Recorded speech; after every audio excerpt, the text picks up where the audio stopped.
नारेबाजी हुई। प्रधानमंत्री मोदी के साथ आप बीजेपी के राष्ट्रीय अध्यक्ष जेपी नड्डा को भी देख सकते हैं और दोनों तरफ बीजेपी के कार्यकर्ता मौजूद थे और प्रधानमंत्री मोदी अपने कार्यकर्ताओं का अभिनंदन करते हुए, उनका धन्यवाद करते हुए आगे बढ़ रहे थे। देखिए आप तस्वीर।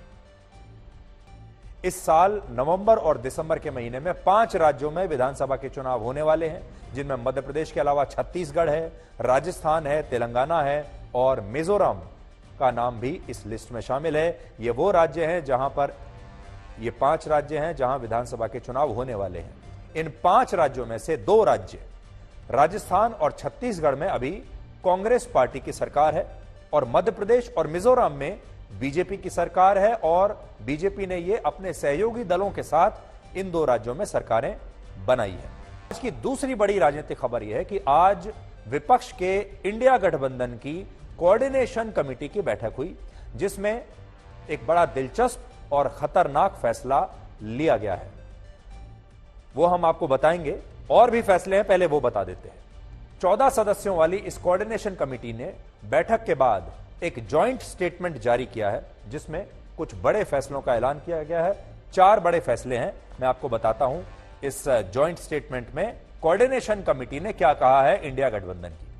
पहला फैसला यह है कि विपक्षी दलों के बीच सीट शेयरिंग के फॉर्मूले पर जल्द ही फैसला लिया जाएगा, यानी सीट शेयरिंग का जो प्रोसेस है, प्रक्रिया जो है, वो जल्द ही शुरू हो जाएगी। दूसरा फैसला यह है कि विपक्ष के इंडिया गठबंधन की तमाम पार्टियां अब देश के अलग अलग हिस्सों में मिलकर संयुक्त रैलियां करेंगी। एक साथ मिलकर जॉइंट रैली की जाएगी, जिनमें पहली जॉइंट रैली अक्टूबर के पहले हफ्ते में मध्य प्रदेश की राजधानी भोपाल में होगी।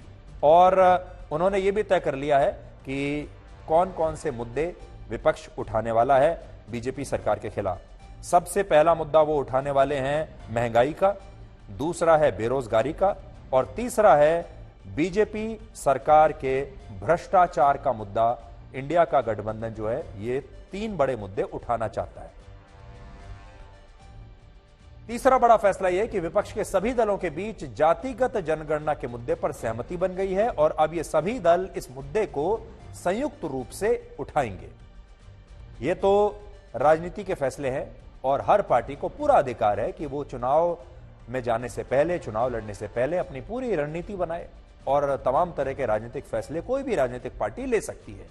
ये लोकतंत्र है और इसमें इस तरह के फैसले हर पार्टी अपने अपने हिसाब से लेती है। हर नेता अपने अपने हिसाब से अपनी पार्टी को लीड करता है, अपने गठबंधन को लीड करता है और ये सारे फैसले जो है बिल्कुल ठीक है, उन्हें पूरा अधिकार है। लेकिन इस बैठक में एक ऐसा फैसला लिया गया है जो फैसला इस देश के लिए बहुत खतरनाक है, इस देश के लोकतंत्र के लिए बहुत खतरनाक है और अभिव्यक्ति की आजादी के लिए और मीडिया के लिए बहुत खतरनाक है। और ये जो फैसला आज विपक्ष के इंडिया गठबंधन ने लिया है, ये एक खतरनाक युग की शुरुआत करता है और वो फैसला आप लोग ध्यान से सुनिएगा। और ये बात मैं अपने मन से बनाकर नहीं कह रहा हूं, उनके जॉइंट स्टेटमेंट को पढ़कर आपको मैं बताऊंगा उसमें क्या लिखा है। इस फैसले में लिखा है कि विपक्ष की इस कोऑर्डिनेशन कमेटी द्वारा एक नया सब ग्रुप बनाया जाएगा। आप ये समझ लीजिए कि एक और नई कमेटी बनाई जाएगी, एक और नया ग्रुप बनाया जाएगा जो मीडिया पर काम करेगा।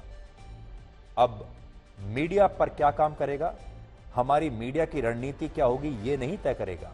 हमारा प्रचार का तरीका क्या होना चाहिए, हमारी टैगलाइन क्या होनी चाहिए, हमारा विज्ञापन कैसा होना चाहिए, हम मीडिया के सामने अपने आप को किस तरह प्रस्तुत करें, ये सब तय नहीं करेगा। ये जो कमेटी है वो ये तय करेगी कि इस देश के मीडिया में किस न्यूज एंकर और पत्रकार के टीवी शो में इंडिया गठबंधन के 28 राजनीतिक दलों के नेता और प्रवक्ता हिस्सा नहीं लेंगे और बहिष्कार करेंगे।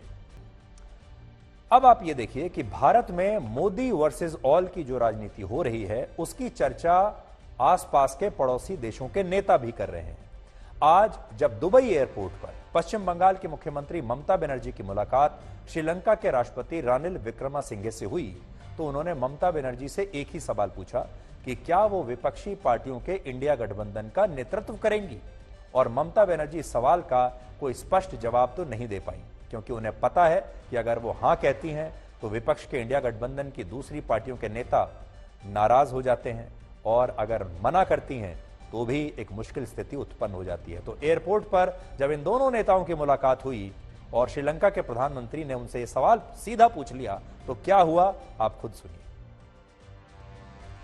इस नए बिल के तहत भारत के चीफ इलेक्शन कमिश्नर और इलेक्शन कमिश्नर्स का चयन 3 सदस्यों वाली सिलेक्शन कमेटी करेगी, लेकिन इस कमेटी में सुप्रीम कोर्ट के मुख्य न्यायाधीश नहीं होंगे और उनकी जगह इस कमेटी में कैबिनेट रैंक के एक मंत्री को शामिल किया जाएगा, जिनका चुनाव भी स्वयं प्रधानमंत्री करेंगे। कि वो जो तीसरा मंत्री होगा, कैबिनेट मंत्री, वो कौन होगा, ये प्रधानमंत्री स्वयं तय करेंगे।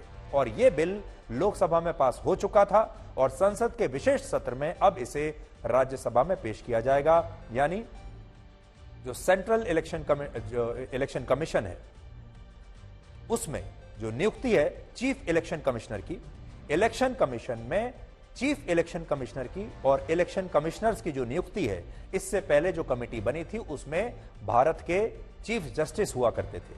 अब सरकार ने चीफ जस्टिस को उस कमेटी से निकाल दिया है और चीफ जस्टिस की जगह अब उसमें भी एक कैबिनेट मिनिस्टर को शामिल किया जाएगा। इसलिए अब कोर्ट की जो दखल अंदाजी है, कम से कम चुनाव आयोग में नियुक्ति को लेकर, वो समाप्त हो जाएगी अगर यह बिल पास हो गया तो।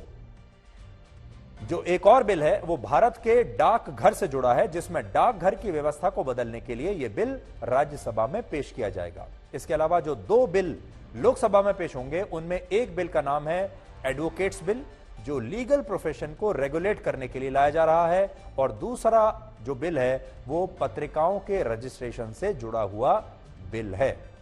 इस विशेष सत्र की 1.5 दिन की कार्रवाई मौजूदा संसद भवन में होगी, यानी पुराने संसद भवन में, और 19 सितंबर को गणेश चतुर्थी के दिन नए संसद भवन में विशेष सत्र की बाकी कार्रवाई होगी। यानी इस बार जो हमारा संसद है, हमारी संसद, वो नई बिल्डिंग में शिफ्ट कर जाएगी, नए संसद भवन में शिफ्ट कर जाएगी।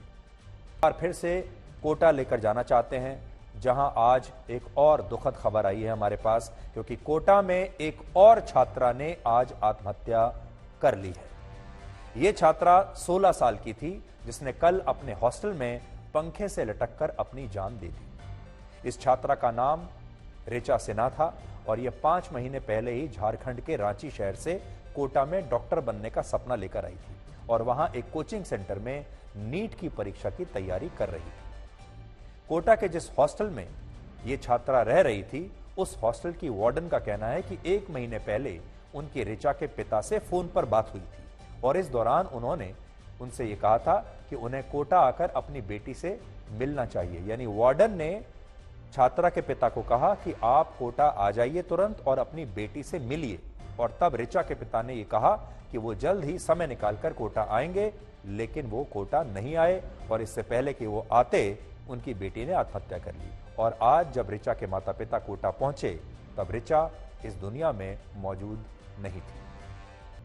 आपको याद होगा इसी महीने की 4 तारीख को जब हमने कोटा SOS नाम से अपनी ये नई मुहिम शुरू की थी, तब इसके पहले ही एपिसोड में हमने आपको बताया था कि कोटा में अब भी सैकड़ों छात्र ऐसे हैं जो इस समय भी आत्महत्या करने के बारे में सोच रहे हैं। और इस साल 1500 से ज्यादा छात्रों ने कोटा में सरकारी हेल्पलाइन नंबर पर फोन करके मदद मांगी है और कहा है कि हमें मदद चाहिए। कहा है कि उनकी जो मेंटल हेल्थ है वो ठीक नहीं है। उन्होंने कहा है कि वो डिप्रेशन में है और अगर इन छात्रों या इनके जैसे दूसरे छात्रों की काउंसलिंग नहीं हुई तो ये स्थिति और भी गंभीर हो सकती है, और आज वही हो रहा है। देखिए, ये मेंटल हेल्थ का इशू है और हम अपने छात्रों के बारे में, अपने बच्चों के बारे में, बेटे बेटियों के बारे में, उनके मेंटल हेल्थ के बारे में तो कभी सोचते ही नहीं। उनका शरीर कैसा है, उनके शरीर में क्या चल रहा है, ये तो हमें दिख जाता है। उन्हें चोट लगी है, हमें दिख जाता है। शरीर में कहीं कोई खरोंच आई है, हमें दिख जाता है। उन्हें बीमारी है, बुखार आया है, कोई और किसी तरह की बीमारी है, हमें पता चल जाता है, हम डॉक्टर के पास ले जाते हैं। खरोंच लगती है, चोट लगती है, खून बहता है, पट्टी करा देते हैं, दवाई दिला देते हैं। लेकिन जिस बच्चे के दिल में खरोंच लगी हो, दिमाग पर खरोंच लगी हो, जिसके दिल से खून निकल रहा हो, वो जो जख्म है वो किसी माता पिता को नहीं दिखता, वो किसी डॉक्टर को नहीं दिखता। ये जख्म किसी एक्सरे मशीन को नहीं दिखाई देता, ये किसी सीटी स्कैन में नहीं आता। इस जख्म को महसूस करना पड़ता है। इस रिपोर्ट के मुताबिक कोटा में पढ़ाई करने वाले बहुत सारे छात्र ऐसे हैं जो वहां से निकलकर वापस अपने घर लौटना चाहते हैं, लेकिन उनके माता पिता कभी भी इसके लिए तैयार नहीं होते। कोटा के एक बहुत बड़े कोचिंग इंस्टीट्यूट ने पिछले 1 साल में 50 से ज्यादा छात्रों के माता पिता को खुद फोन किया और माता पिता को, परिवारों को यह बताया कि उनके बच्चे शायद नीट और जेईई की परीक्षा को पास नहीं कर पाएंगे, इनमें वो काबिलियत नहीं है और इन बच्चों का अपने माता पिता के साथ रहना जरूरी है, क्योंकि वो अभी खुद को बहुत अकेला, दबाव में और डिप्रेशन में महसूस कर रहे हैं। और कोचिंग सेंटर्स खुद कह रहे हैं माता पिता से कि इन्हें ले जाइए, ये नहीं कर पाएंगे, इन्हें घर में रहने की आवश्यकता है, ये डिप्रेशन में है। लेकिन इन 50 में से 40 छात्रों के माता पिता ने कोचिंग सेंटर्स के इस फीडबैक को गलत बताया और कहा कि वो अपने बच्चों को और मेहनत करने के लिए कहेंगे और उन्हें वापस कोटा से घर नहीं बुलाएंगे। जबकि कुछ माता पिता ने तो अपने बच्चों का इस कोचिंग सेंटर से नाम ही कटवा दिया और उनको कोटा के ही दूसरे कोचिंग सेंटर्स में भिजवा दिया, वहां पर दाखिला करवा दिया। यानी बहुत सारे माता पिता ने यह कहा कोचिंग सेंटर्स को कि आप गलत कह रहे हैं, आप हमारे बच्चे को समझ नहीं पा रहे हैं, हमारा बच्चा बहुत प्रतिभावान है, वो ऐसा है ही नहीं, आपको कोई गलतफहमी हुई है। और जब कोचिंग सेंटर वाले नहीं मान रहे हैं तो उन्हें लगता है कि ये कोचिंग सेंटर हमारे बच्चे की प्रतिभा को नहीं समझ पा रहा है, तो उन्होंने वहां से नाम काटकर दूसरे कोचिंग सेंटर में एडमिशन करवा दिया। अब हम आखिर में आपको जम्मू कश्मीर से आई एक दुखद खबर बताना चाहते हैं, जहां सुरक्षा बलों और आतंकवादियों के बीच मुठभेड़ चल रही है और इसमें भारतीय सेना के 2 अफसर और जम्मू कश्मीर पुलिस के एक डीएसपी शहीद हो गए हैं। आतंकवादियों के खिलाफ सुरक्षा बलों का यह ऑपरेशन कल शाम शुरू हुआ था, जिसका नेतृत्व कर्नल मनप्रीत सिंह, मेजर आशीष और जम्मू कश्मीर पुलिस के डीएसपी हुमायूं भट्ट कर रहे थे। लेकिन आज वो आतंकवादियों की तरफ से की गई गोलीबारी में शहीद हो गए और अब भी ये ऑपरेशन जारी है। आज हम आप सब की तरफ से इन तीनों शहीदों को श्रद्धांजलि देना चाहते हैं, इन बहादुर वीरों को श्रद्धांजलि देना चाहते हैं और इनके परिवारों से कहना चाहते हैं कि पूरा देश उनके साथ है। उन परिवारों को, उनका दर्द हम समझ सकते हैं और हम उनके परिवारों के हमेशा ऋणी रहेंगे।